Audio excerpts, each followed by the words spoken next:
utasikia 5. Ile kantieme Le 12. Tuko le 12. Leo le 12. Hii siku ya leo tutaionaka tena.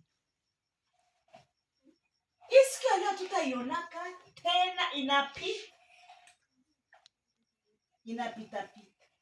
Sasa ni wenyewe nilikuwa nataka nikusema nini.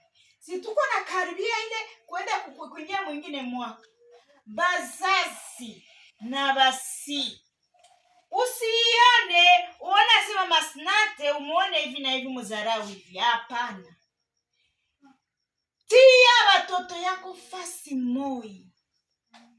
Hii mwaka hii. Kabla tuyaingia mwaka ingine.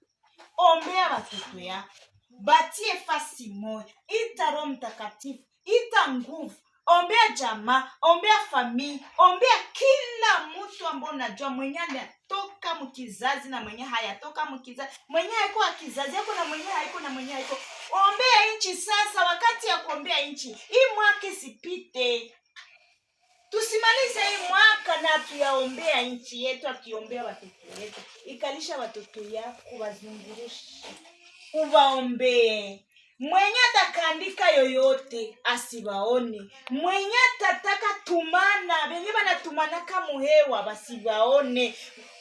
Nani gari atatembea mugari asifanye accident. Akienda mbalabala asifanye accident. Sasa wazazi nilikuwa nataka hivi, tuombee watoto yetu.